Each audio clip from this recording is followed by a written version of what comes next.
Apesar de ele saber que seria traído, ele surpreende o seu traidor com seu gesto de perdão, de submissão e de entrega à vontade do Pai. Vamos juntos nos encher do alimento e da água que matam verdadeiramente a fome de amor. Vamos juntos?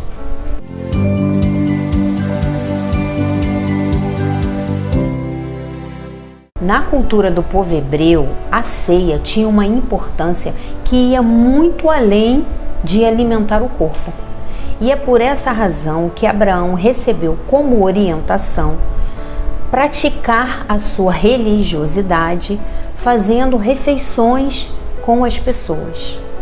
Vamos relembrar alguns ensinamentos deixados para todos nós pelo Mestre e conhecer um pouco mais sobre a cultura da ceia e o seu simbolismo. Vem comigo!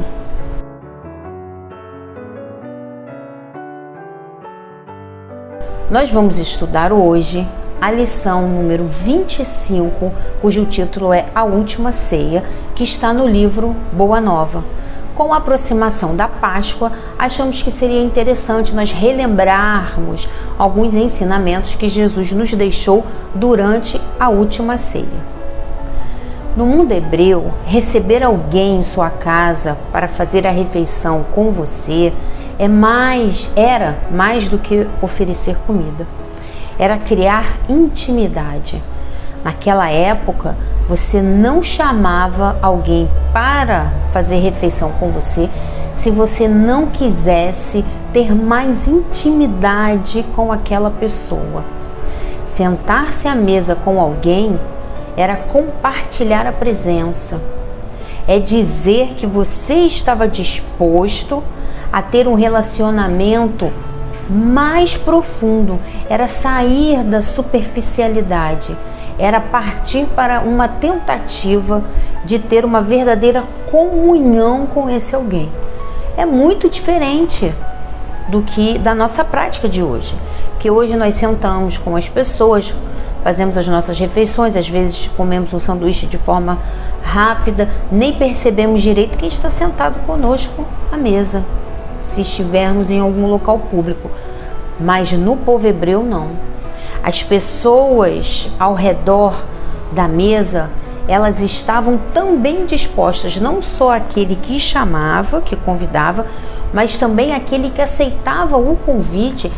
Estavam todos, anfitrião e convidado, ou convidados, estavam todos dispostos a terem esse encontro de almas. Essa informação é muito importante, até mesmo para nós conseguirmos entender o sentido da palavra jejum, que aparece muito no Antigo Testamento. Nem sempre jejuar significava você ficar sem se alimentar. Em algumas situações, jejuar significava que você, apesar de estar se alimentando materialmente, você tinha o seu alimento. O jejuar significava que você não estava compartilhando, você não estava partilhando, você não estava fazendo esse movimento de fraternidade, esse movimento de comunhão, esse movimento que exigia de todo aquele que estivesse à mesa uma boa vontade. Então, jejuar no Antigo Testamento poderia simbolizar que você estava fazendo a sua refeição sozinho. Você não estava compartilhando, você não estava partilhando com ninguém. E sobre essa questão de mesmo nós termos o alimento e ainda assim nós nos sentirmos vazios, com fome, com sede, nós nos lembramos aqui de dois momentos importantes. Da conversa que Jesus teve com a mulher samaritana, quando ele a encontrou no poço. Ele fala para ela da água que verdadeiramente poderia saciá-la. Ele diz que todos os dias ela voltava ali, no poço, mas que ele, Jesus, poderia oferecer para ela uma água que iria saciá-la eternamente. Então nós nos lembramos da mulher da Samaria, mulher samaritana, e nos lembramos também de Maria de Magdala, que ela vai até Jesus e ela diz que ela tem fome de amor. Então o Mestre Jesus, ele é para nós uma fonte de água e de alimento, mas de água e de alimento para o nosso espírito, para a nossa alma. São substâncias, podemos assim chamá-las, que vão nos alimentar verdadeiramente, que vão nos fazer com que nós nos sintamos completos, para que nós não estejamos em jejum, para que nós não estejamos no mundo fazendo as atividades, às vezes tendo o que muitas pessoas invejam: beleza, riqueza, fama, poder, e ainda assim sentir como se estivesse em jejum, como se estivesse incompleto, como se estivesse vazio. O Jesus é essa fonte para todos nós. E vamos nos lembrar também que na época de Abraão não tinha, Moisés ainda não tinha chegado ainda com os 10 mandamentos que ele recebeu lá no Monte Sinai. Então não tinha nenhuma conduta, nenhum código de conduta. Não tinha templos de pedra, não tinha altares. Como então que nós iríamos exercer a religiosidade? Ele, um profeta, ele exercia a religiosidade fazendo as refeições com as pessoas. Porque era naquele momento que ele entrava até mesmo no campo daquelas pessoas. Ele podia sentir aquelas pessoas. E era naquele momento que ele tinha a oportunidade de comungar com elas, de conversar com elas, aproveitar de verdade a presença delas ali. E Abraão e seus descendentes, seu filho, seu neto, Isaac, Jacó, eles tiveram essa prática por mais de 500 anos, até que chegou Moisés. E com Moisés chegaram novas condutas, chegaram novas formas, novas maneiras de você demonstrar a sua religiosidade. A religiosidade que anteriormente era demonstrada pela prática das refeições, do estar presente, do ouvir, do estar ali junto de verdade, foi substituída por um conjunto de códigos de ética. E aproveitamos aqui para relembrar que partilharmos os momentos das refeições com os nossos queridos, com os nossos amados, é uma dádiva. Estar com eles de verdade é muito bom. E esse estar junto é tão importante que Jesus compara a entrada da terra no mundo de regeneração com um banquete nupcial, uma festa de casamento. Ele faz menção à túnica nupcial, lembrando que, claro, essa túnica não é uma túnica material. Lembrando que aquele que não estava vestindo a túnica, ele fora retirado do banquete. E essa túnica espiritual, ela é tecida pelos fios do nosso pensamento, pelos fios do nosso sentimento, pelos fios das nossas ações. O que pensamos, o que sentimos e o que fazemos vão construir a nossa túnica espiritual.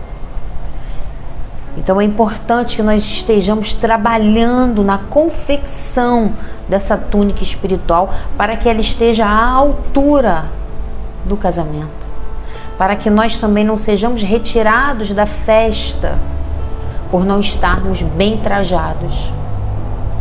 E para isso, de novo, nós precisamos de boa vontade.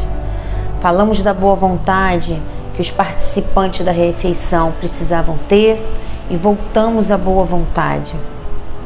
A boa vontade, ela é um sentimento que nos impulsiona a tentarmos, a fazermos, a nos arriscarmos,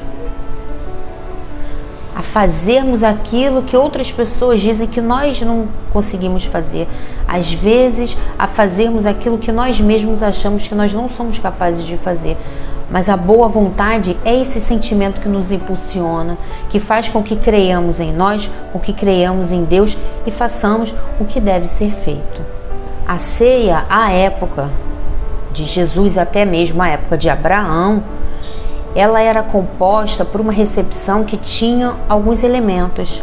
Nós não vamos entrar nesses elementos, porque esse não é o propósito desse vídeo, mas vamos só citar. É a água para refrescar os pés, porque para nós lavarmos os pés, porque essa água era o símbolo do alívio da nossa alma, para nós nos sentirmos mais aliviados e dispostos a fazermos mais uma outra jornada. Tinha o beijo, o pão e, em alguns lugares, se possível, o vinho, o óleo. Todos esses elementos têm uma finalidade, têm um motivo. E eles todos, na recepção, eles serviam para demonstrar que aquela pessoa que estava chegando, ela era bem-vinda. Vamos só nos lembrar rapidamente de que quando Jesus foi convidado para fazer uma refeição pelo fariseu, na casa do fariseu, ele foi convidado pelo fariseu, o fariseu não cumpriu com nenhum desses protocolos, nenhum desses requisitos, nenhum desses elementos estavam presentes quando Jesus chegou. Então, apesar de o fariseu ter convidado Jesus, quando ele não oferece essa recepção, dizendo a Jesus que ele é bem-vindo, ele está demonstrando que de fato ele não está disposto a comungar com Jesus. Porque nós falamos que tanto aquele que convida quanto aquele que aceita, ambos têm que estar dispostos a manter essa comunhão. E no caso do fariseu, ele não estava. Só para nós fazermos um parênteses, para nós fazermos ligação com as histórias que nós lemos. E agora, com essas informações, nós podemos entender por que Jesus, na última ceia, falou para os apóstolos: tenho desejado ansiosamente comer convosco esta Páscoa antes da minha paixão. Nós agora entendemos. E Humberto de Campos diz-nos assim, lá na lição 25, cujo título é A Última Ceia, só para relembrar.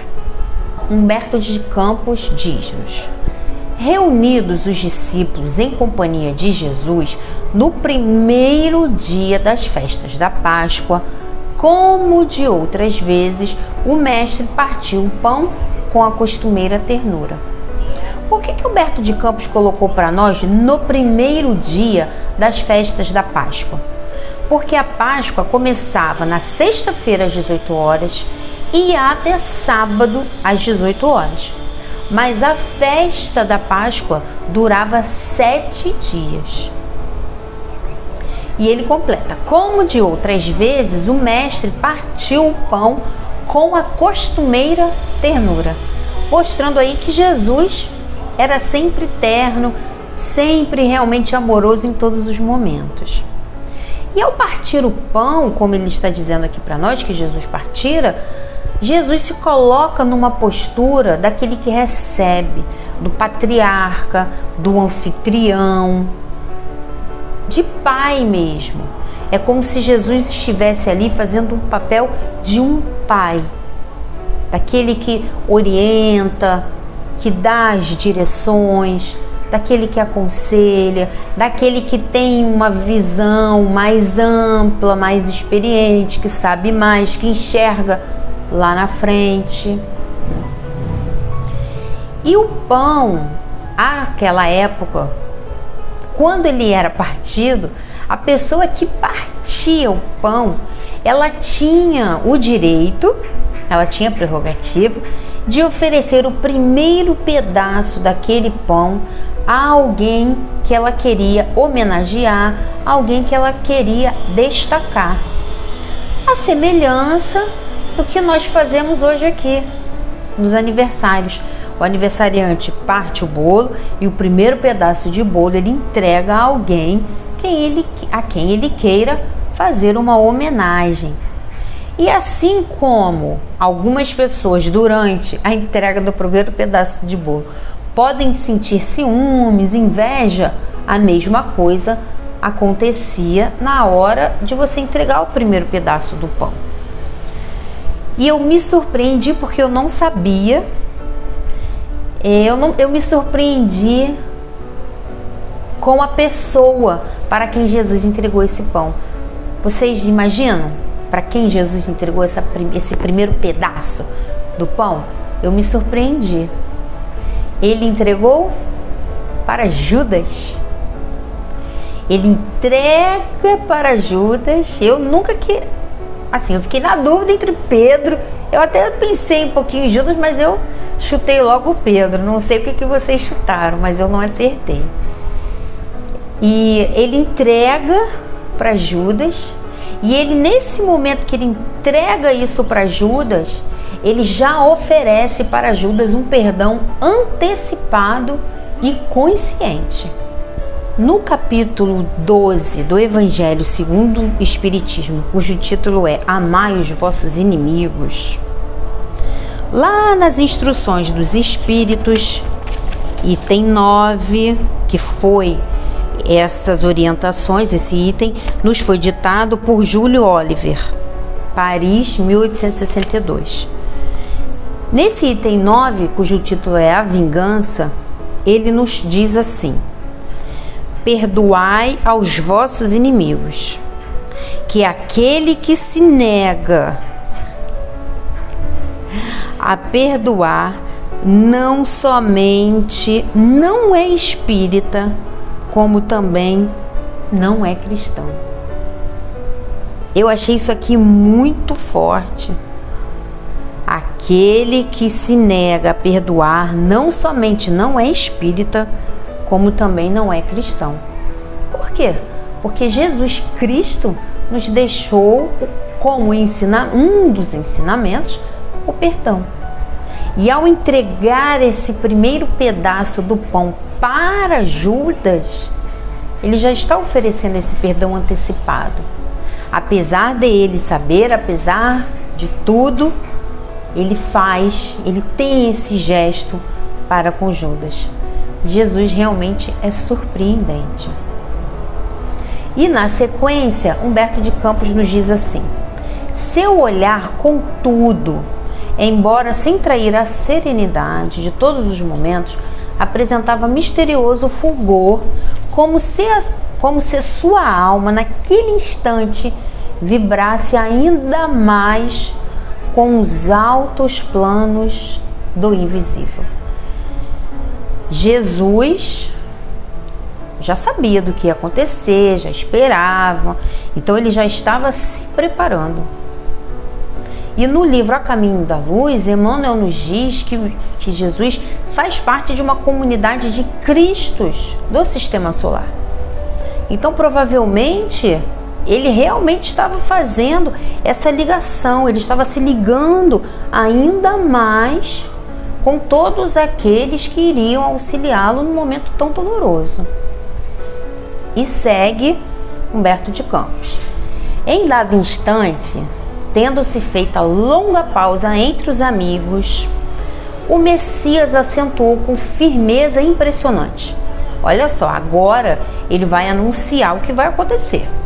Amados, é chegada a hora em que se cumprirá a profecia da Escritura. Humilhado e ferido, terei de ensinar em Jerusalém a necessidade do sacrifício próprio, para que não triunfe apenas uma espécie de vitória, tão passageiro quanto as edificações do egoísmo ou do orgulho humanos. Então, nesse momento, Jesus nos fala que ele vai fazer o sacrifício próprio. Então, Jesus não é aquele que só dizia o que era para ser feito. Ele demonstrava o que era para ser feito. E ele faz essa menção aqui no final desse trecho, para que não triunfe apenas uma espécie de vitória, tão passageira essa espécie de vitória quanto as edificações do egoísmo ou do orgulho humanos. Por que Jesus fala isso? Vamos nos lembrar que no domingo anterior, o domingo que antecedeu a Páscoa, Jesus foi recebido em Jerusalém com festa. Jesus foi recebido como um herói. E essa recepção mexeu com os discípulos. Porque eles, apesar de Jesus querer tanto essa comunhão com eles não conseguiam entender, eles não conseguiam perceber a verdadeira missão de Jesus. Então Jesus, ao ser recebido com todas aquelas glórias que as pessoas chamam de Domingo de Ramos, daria uma falsa impressão.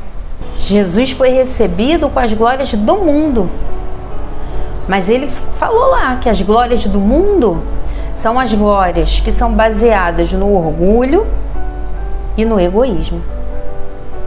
Então, de que ia adiantar ele deixar essa lição se ele veio desconstruir o que até ali era certo?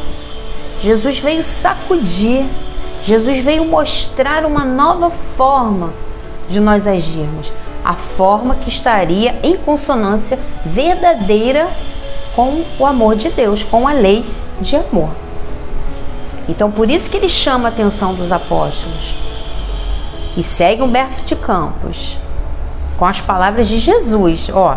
Os homens têm aplaudido em todos os tempos as tribunas douradas, as marchas retumbantes dos exércitos que se glorificam com despojos sangrentos, os grandes ambiciosos que dominaram à força o espírito inquieto das multidões.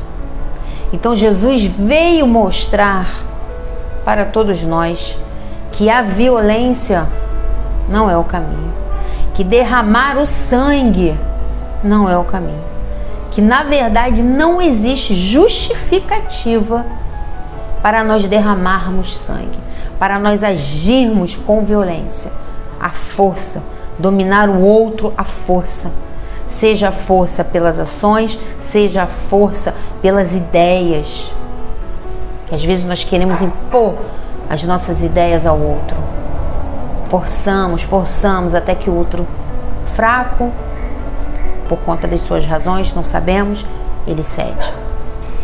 E segue Jesus. Entretanto, eu vim de meu Pai para ensinar como triunfam os que tombam no mundo. Quem quer tombar no mundo? O orgulhoso não quer tombar no mundo.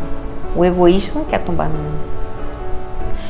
Os que tombam no mundo cumprindo um sagrado dever de amor, como mensageiros de um mundo melhor, onde reinam o bem e a verdade. Então, com essas palavras de Jesus, nós já sabemos. Na verdade, nós já sabemos mesmo, né? Só para reiterar que o reino do bem, um reino onde haja o bem e a verdade, um mundo onde reinem o bem e a verdade, não pode ser um mundo onde reinem o orgulho e o egoísmo. Eles estão em polos diferentes. O bem e a verdade estão de um lado, o orgulho e o egoísmo estão de outro lado. Nós vamos perceber que até mesmo a crucificação de Jesus, ela não foi, lógico, baseada nem no bem nem na verdade. Ela foi baseada no orgulho e no egoísmo. Todos os envolvidos se deixaram levar pelo orgulho e pelo egoísmo. Jesus continua: minha vitória é a dos que sabem ser derrotados entre os homens para triunfarem com Deus na divina construção de suas obras, imolando-se com alegria para a glória de uma vida maior. E aqui de novo, eu tenho sido muito repetitiva, mas eu não posso deixar de citar os exemplos deixados por Maria de Magdala e por Joana de Cusa. Ambas, no mundo, elas foram derrotadas.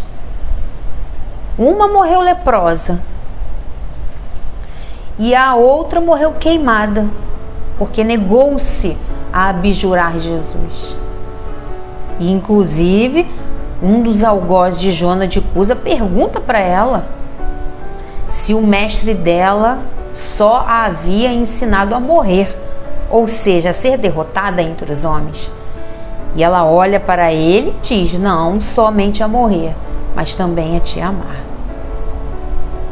Então Jesus vem mostrar para nós que aqueles que se curvam diante do mundo, que aceitam, que se imolam, ele fala aqui, imolando-se com alegria, são esses que vão ter a glória para uma vida maior. E aqui também nós nos lembramos de que enquanto Lívia estava sendo morta no circo pelos leões, o seu marido Públio Lentulus estava recebendo uma homenagem, estava sendo homenageado. E quando ele vai desencarnar em condições espirituais muito complicadas, quem vem em seu auxílio? Lívia. Aquela que trocara de vestimenta com a sua serva, para que a serva dela fosse poupada. Então ela soube ser derrotada entre os homens. Ela imolou-se com alegria. Mas no final das contas, foi ela que obteve uma vida maior, porque foi ela que veio em auxílio do seu marido, que no mundo era aplaudido. Os homens têm aplaudido em todos os tempos as tribunas douradas. Ele era aplaudido. Mas no final das contas, quem precisava das coisas, quem precisou do auxílio, foi ele, não ela. E aqui eu me lembrei de uma fala que, se eu não me engano, foi de Chico, que ele disse em determinado momento, fazendo um atendimento: ele é tão pobre, que ele só tem dinheiro. Havia sido um homem muito rico que havia procurado Chico com uma dor muito grande. E depois de conversar com ele, Chico fez esse comentário: ele é tão pobre, que ele só tem dinheiro. Então, mostrando para nós que o dinheiro, ele é importante, mas ele tem que nos servir. Ele tem que ser por nós um instrumento para espalharmos o bem dos outros, não para darmos vazão ao nosso orgulho, ao nosso egoísmo. Disfarçado, às vezes nós disfarçamos o nosso orgulho, o nosso egoísmo por meios. Eu quero ganhar na loteria porque eu vou construir isso, eu vou fazer aquilo, eu vou fazer aquilo outro. Às vezes, isso é só um disfarce. E repetindo, uma página muito interessante, Capas, também vale a pena a leitura. Quando nós estamos diante de Deus, diante da espiritualidade, é importante que nós nos apresentemos sem capas, porque Deus nos conhece, Deus nos sonda, Ele sabe o que vai em nossos corações. Então, quanto mais sinceros nós formos, melhor para nós, porque nesse momento, em sendo sinceros, nós nos mostramos, nós percebemos o que realmente precisamos. E voltando para a ceia, após falar isso, Jesus fica ali conversando com João, e Jesus ouve os apóstolos discutindo qual deles era o maior, qual deles era o melhor, qual deles era o mais leal, porque eles ficaram com aquilo que Jesus disse na cabeça. Jesus houvera dito que ele seria traído por um deles. Então os discípulos estavam ali, conversando. E Jesus, que não perdia uma oportunidade de deixar um ensinamento, levanta-se, deixa João lá, levanta-se, tira a sua túnica, coloca uma saia na cintura, presa na cintura, amarrada na altura dos quadris, fazendo uma semelhança a como os escravos se vestiam naquela época. Lembrando, só fazendo outro parênteses, naquela época os escravos poderiam ser pessoas muito sábias, porque o escravo era aquele que tinha uma dívida, não podia quitar aquela dívida, então ele, toda a sua família se tornavam escravos do seu credor. E aqui nós não podemos deixar de lembrar, para vocês darem uma lida, na parábola do mau credor. Fazer ao outro aquilo que nós gostaríamos que nos fizessem. Aquele que deve mais deve perdoar tanto quanto ele fora perdoado. A parábola fala disso para nós. Então Jesus se prepara como um escravo, se coloca numa condição de escravo e vai lavar os pés dos discípulos, num gesto de humildade. E esse gesto de humildade é porque ele assume uma postura de escravo, porque ele mostra que aquele que serve é maior do que aquele que recebe.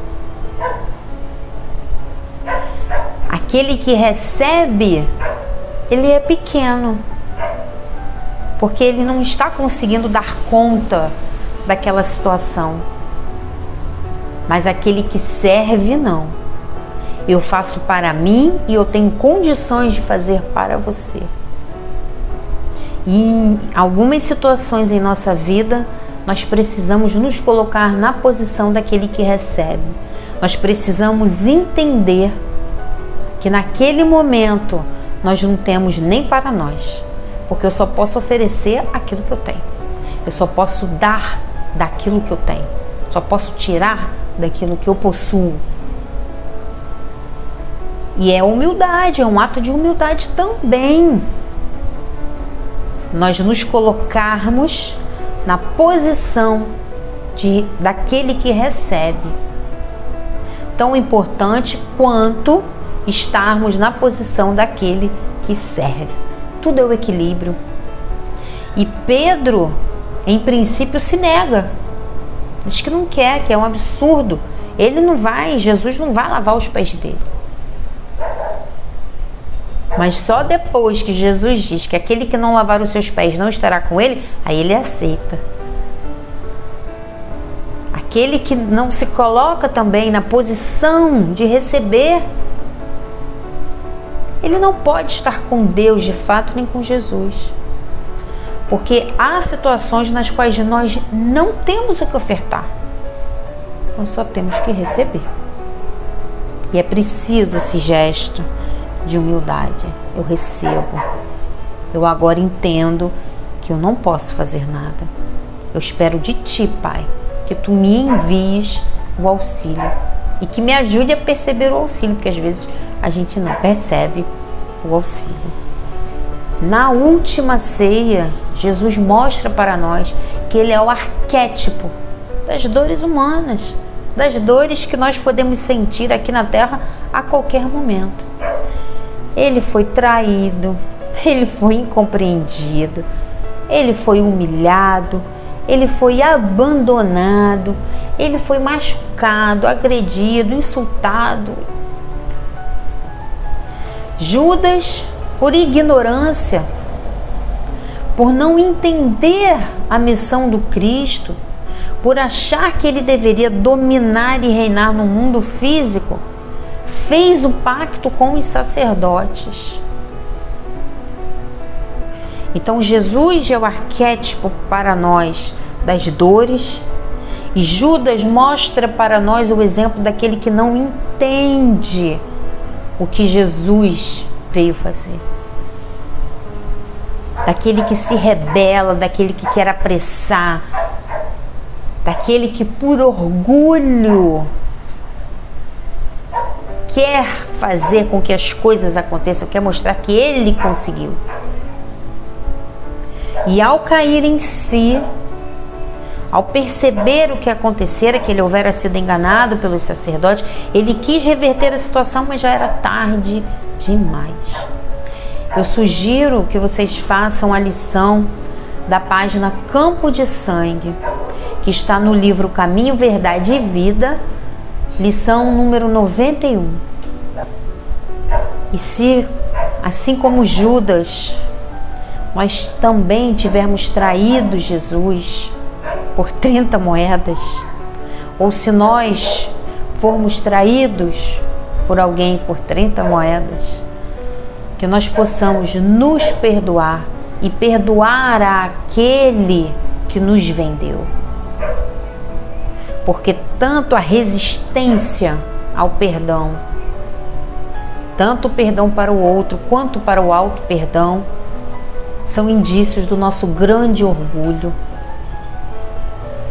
E por conta desse orgulho, Judas comete aquele ato insano e tira a sua própria vida. Ele não aceitou o que ele havia feito. Não conseguiu lidar com as consequências dos seus atos, com as consequências que, em primeiro lugar, estavam dentro dele, pela cobrança que ele mesmo fizera para si. Então é importante nós exercermos o auto-perdão, porque isso é um sinal de humildade. Eu aceito que eu errei, eu aceito que eu fui capaz de errar, não sei como eu pude trair os meus próprios princípios, mas eu errei, eu me deixei levar e errei. Isso para nós é extremamente importante. A última ceia deixa ensinamentos primorosos, preciosos para todos nós. E entre eles nós temos o perdão e a humildade. Jesus fala para Pedro que Pedro negará. E Pedro diz: não, Senhor. É aquela passagem que ele pergunta 3 vezes: Pedro, tu me amas? Pedro, tu me amas? E ele diz a Pedro: Pedro, aprenderás que no mundo o homem é mais frágil do que perverso. E Pedro aprende essa lição na própria pele. Muita dor, muito esforço, mas venceu, conseguiu. E a humildade. Judas equivocou-se. Ele, por orgulho, ele queria implantar o reino do bem, ele queria mostrar que o mestre estava indo muito devagar.